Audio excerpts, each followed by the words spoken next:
Now get into measuring and modifying risks, right? So first we will understand what are the drivers and what are the metrics, and then we will understand how to modify risk. So first about the measuring part, which is first understand what are the drivers that drive risk and then how to measure them. Then we look at various different strategies such as transferring risk or accepting it or reducing it or avoiding it altogether, right? So we'll talk about TARA, and then we'll also talk about shifting risks as well.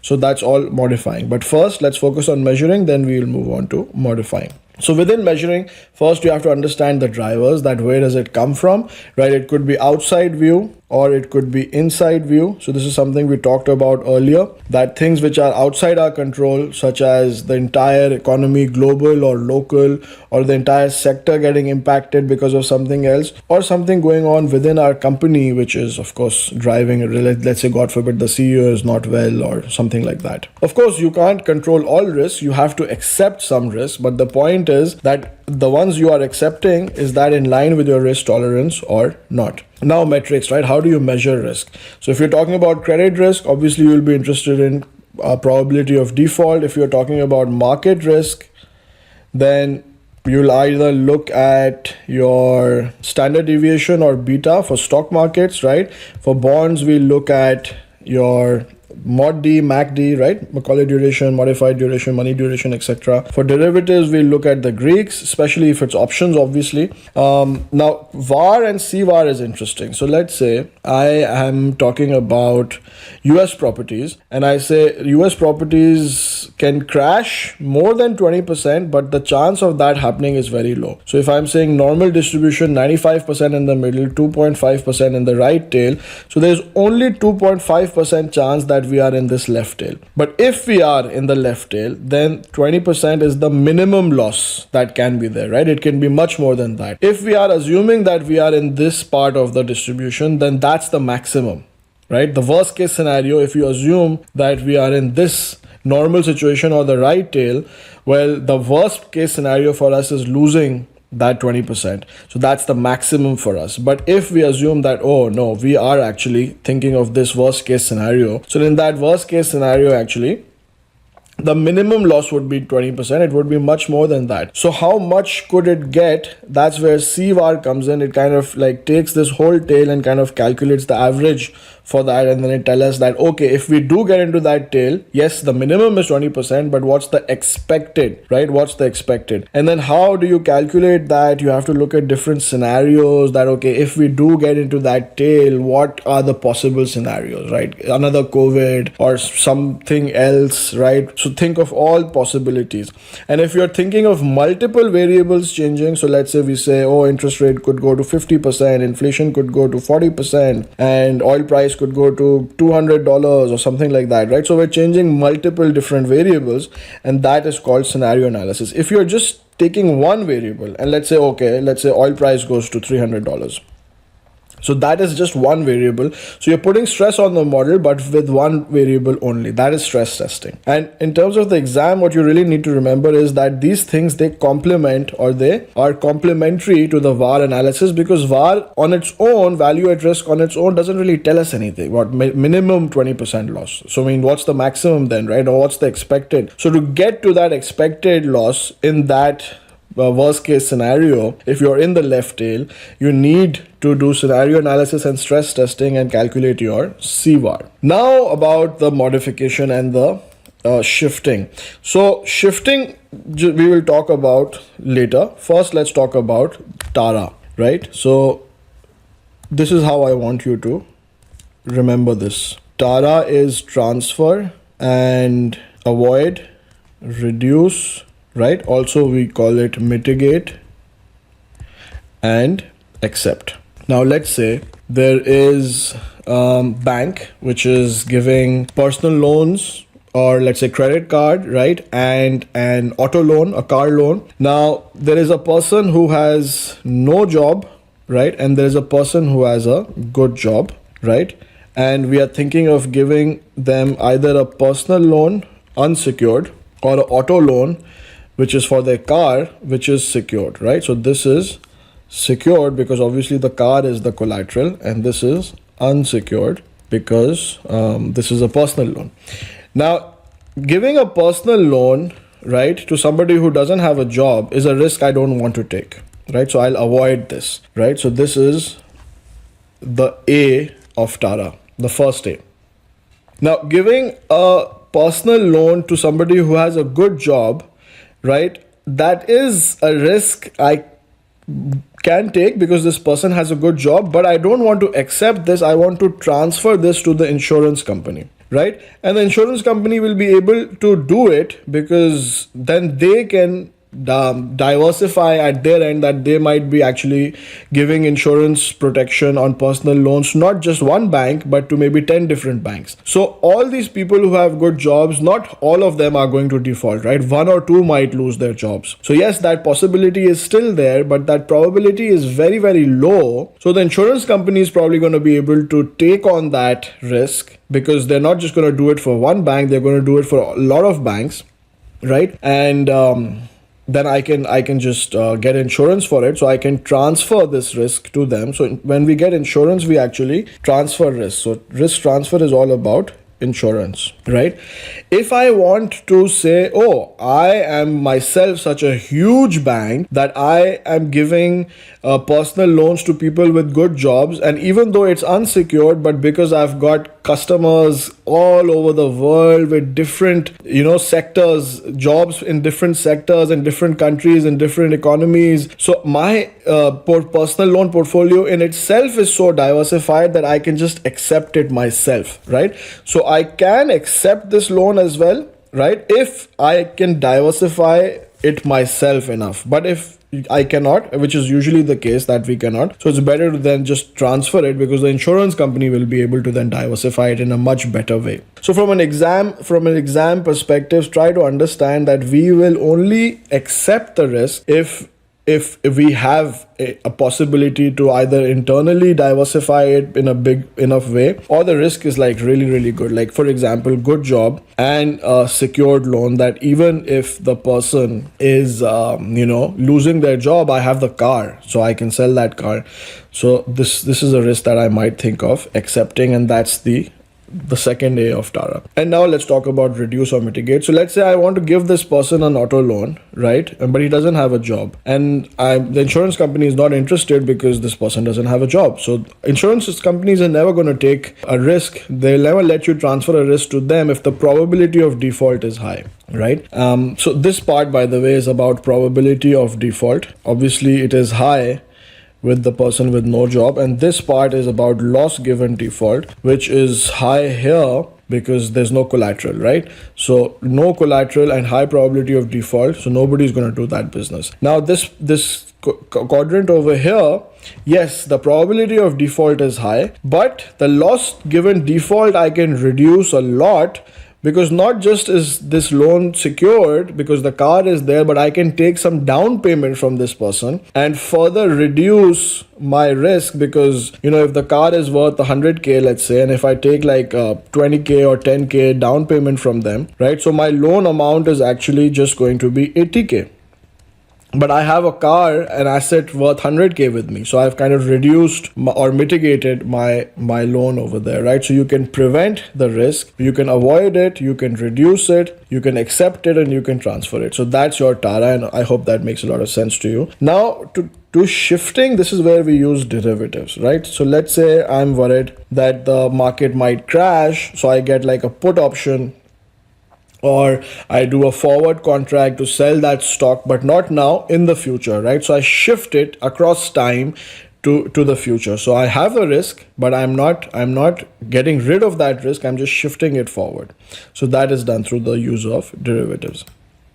Now, what method should you use? What strategy should you use? Again, it really depends on the situation, right? So, I mean, if you can internally diversify enough, then just accept it and self-insure.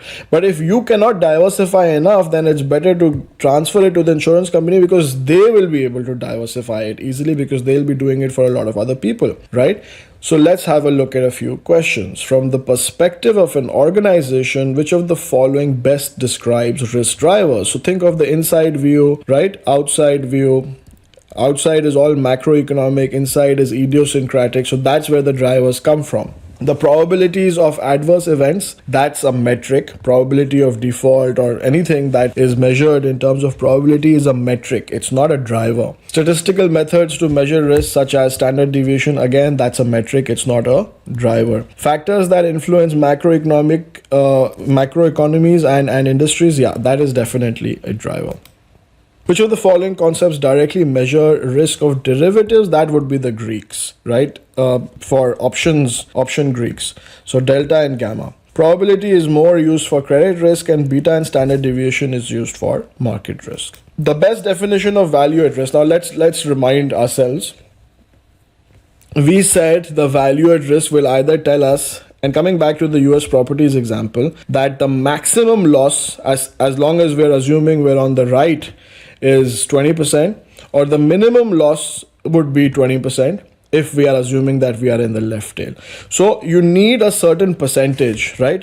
2.5% of the time, this is the minimum loss, or 97.5% of the time, this is the maximum loss. So you will either have like a minimum word or a maximum word, but it will be for a certain percentage of the time. You cannot have a value at risk without the probability percentage. So the option A, which is expected loss. Now expected loss is not value at risk, right? Because value at risk cannot be without what percentage of the time are we talking about. The maximum loss of an organization expected to incur over a holding period, again, it cannot be value at risk if the percentage is not mentioned, because the value at risk is calculated on the basis of, okay, what percentage are we talking about? If we're talking about 97.5%, then it'll be the maximum. If we're talking about that tail, which is 2.5% of the time, then it will be the minimum. Which of the following methods are commonly used to supplement VAR? That would be your scenario analysis and stress testing, right? So because now we want to know that, okay, 2.5% of the time, my minimum loss is going to be 20%. So that really makes me worried, because then, okay, so then if this is the minimum, what's the worst case scenario, right? I mean, what can happen if we are in that left tail? What's the expected loss then? So then obviously I need to start thinking of what are the different possibilities that can happen. Multiple variables I'll move around. So I'll think of different scenarios. I'll put extreme stress on one particular variable at a time, and then try and put stress on the model and see how much is my loss. Am I able to survive it or not, right? Standard deviation and loss given default are not used to supplement VAR.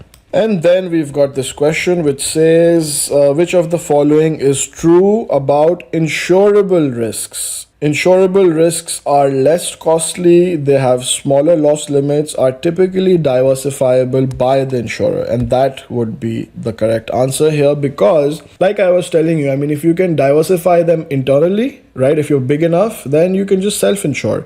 But if you can't diversify yourself, then you're better off getting an insurance for it. By you can transfer this risk to the insurance company, and then they will diversify at their end. That, my friends, is the end of this learning module. Very, very interesting. And risk management is a huge field, right? So this is just an introduction to risk management that you got. And it's something that we need to be more appreciative of, and we need to increase the awareness for risk management, right? So just as important as a company CEO is, as a CFO is, so is a CRO. And just like an audit committee is important, or a remunerations or a nominations committee is important, a risk management committee is as important, if not more, right? Also, I feel that risk management should get a seat at the table. So when you're making the strategy, that's when you need to decide what the tolerance should be. Not like, oh, the problem has happened, and then you're like sort of reacting and saying, okay, let's make the risk tolerance now. So this has to be done proactively, and the risk management should be there. The CRO should be there, and the CRO should have a seat at the table when we're doing the highest level planning. Right. So anyways, let's go through the learning objectives here. You've got the definition of risk management. I'm not going to read this for you. You just need to go through this yourself. And the framework, right? So the entire infrastructure that will start off with the risk governance, that sets the tone, that sets the context, and tells you, okay, how much risk we're willing to tolerate. And then you need to identify and measure how much risk exposure we have. Is it within the risk tolerance that we have set or not. Otherwise, we will have to reduce it, mitigate it, manage it through all the strategies that we saw, which was TARA and shifting, right? And then this is an ongoing process where you keep repeating it.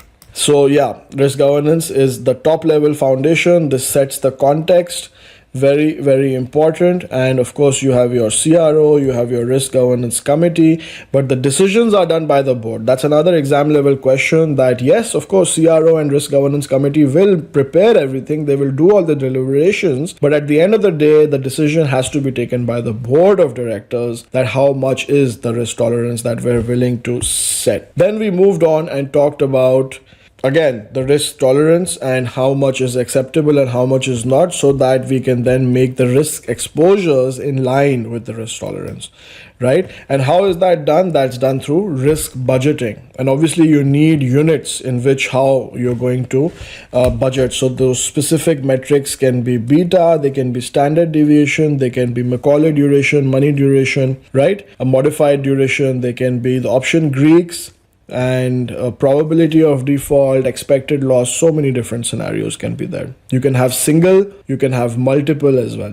And we talked about the differences in financial risks and non-financial risks. So in financial, you've got your credit, market, and liquidity. Non-financial, of course, operational risk, solvency risk, right? Settlement, which then has some interplay with credit, legal, regulatory, accounting, and tax. Also linked to laws changing, but legal risk is not about laws changing. This is just something that we did wrong in our contract, and that also could lead to a settlement risk, which could then lead to a credit risk. But rules and laws changing either with respect to accounting or taxation or just general regulations, then that is all regulatory risk / accounting / tax. Model risk and tail risk are linked, right? So if you assume something and then the reality was different, then that's a model risk. And tail risk could be part of model risk if you assumed that it was normally distributed and it was not, and the tails were fatter than you thought they were. So that is a tail risk within the model risk. And political risk could also lead to your market risk. Of course, there is a lot of interplay between these two, so there's no clear distinction, and there is a lot of interplay, and one risk may lead to another. Especially what you need to watch out for is the big ones, which is market risk, credit risk, and some interplay between them with respect to settlement risk.Ose are the three main links that you need to watch out for. And then we looked at TARA, right? So very interesting ways of either transferring or avoiding or reducing, right? Or accepting, right? Or you could shift it as well. So if you are accepting a certain level of risk, either through self-insurance or diversification, make sure that it is in line with your appetite to do that, right? So don't accept more risk than what your board of directors have allowed you, are willing to tolerate, basically. Also know the drivers, right? That can be macro or micro in nature. And we looked at the different metrics such as probability, standard deviation, beta. These are for your duration. These are for your market risk. This is for your credit risk. Probability is credit risk. These are market risk, and derivative, obviously the Greeks, option Greeks, delta, gamma, rho, etc. are for value or for options, which is derivatives. Value at risk. And then conditional value at risk is that, okay, you're in that tail, right? So what's the expected value within the tail? Because value at risk is only going to tell you the minimum in that scenario, but we want to know the worst case scenario. So that's where your CVAR comes into play. And then you look at scenarios and stress testing, which would then complement your conditional, your value at risk metric, right? And expected loss is so expected loss is basically probability of default multiplied by loss given default. So here, when we say loss given default, this is linked to that collateral value, that, okay, even if there is default, how much money do I lose, right? Because if the collateral I have is worth, let's say 100K, and I've only given a loan of 80K, well, my loss given default is basically zero, right? Unless this falls down at the same time as my probability of default goes up, then I'm in trouble. So we have to understand that overall expected loss, and this is something that you've learned in your fixed income material as well, is your probability of default multiplied by loss given default. And wrong way risk is that probability of default goes up and the loss given default also goes up because the collateral value goes down. So loss given default is actually 1 minus the recovery rate, right? And the recovery rate will go down because my collateral value is falling, and therefore my loss given default will go up. So if my collateral value, let's say, was 80% of my loan, then I'd be okay. But if this starts going down, my collateral is now worth only 50%, then my loss given default will go up.